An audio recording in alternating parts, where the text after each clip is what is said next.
حكي يا بنت حكي. مبصيش، اول ما تلاقي حاجات زي كده تروح مضايق وشك على طول.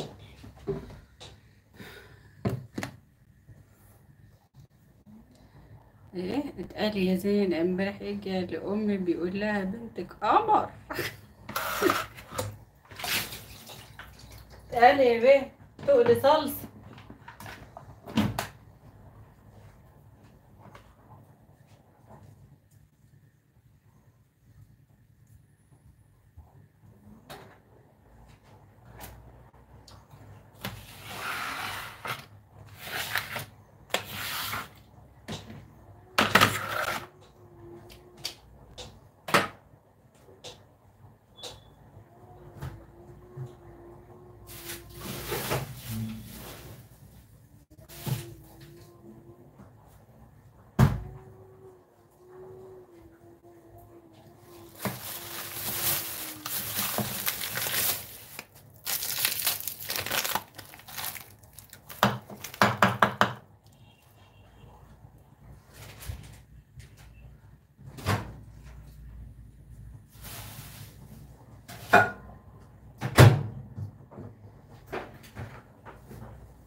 احنا شعب زي الزفت، يا ساتر يا رب. لما ولد يشوف بنت وبنت تشوف ولد ويعجبوا في بعض ما بيسكتوا، بيروحوا يحكوا لأمها بنتك حلوة، والبنت بتروح تحكي لأم الولد ابنك حلو. بس الولد امبارح كان جاي مع أصحابه ومش مع أهله. لا حلوة حلوة يا بنت يا زين، انت عايزة اجيب أهله كده على طول؟ متضيعيش وقت يا بيه، مش عايزة تضيعي وقت.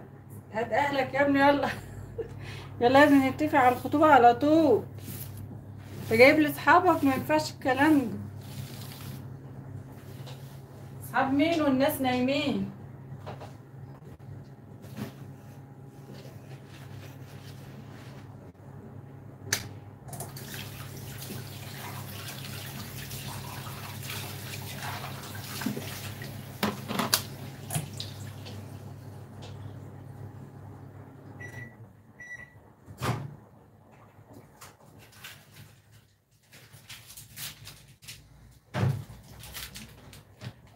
اقسم بالله الولد قمر.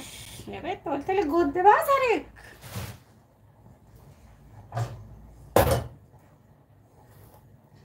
عليكم السلام ورحمة الله وبركاته يا بنت يا نور.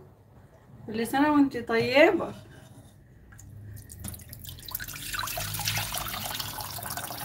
ما تستعجليش يا اختي، ما تستعجليش، بكرة تخش المطبخ وما تطلعيش منه.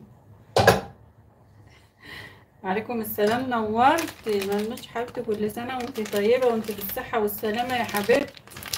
انت كمان وحشاني والله. عاملة ايه يا بنت يا نور؟ السلام عليكم. وعليكم السلام ورحمة الله وبركاته يا حورز.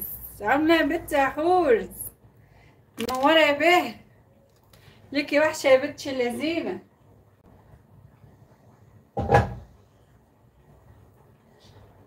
عليكم السلام ورحمة الله. منورين يا حلوين. جنبك يا قمر. ونمون شوية وارجع. ماشي يا أختي. عاملة يا بنت يا حورز؟ منورة يا به. الو. شوف بتاع ده هينور ولا لا؟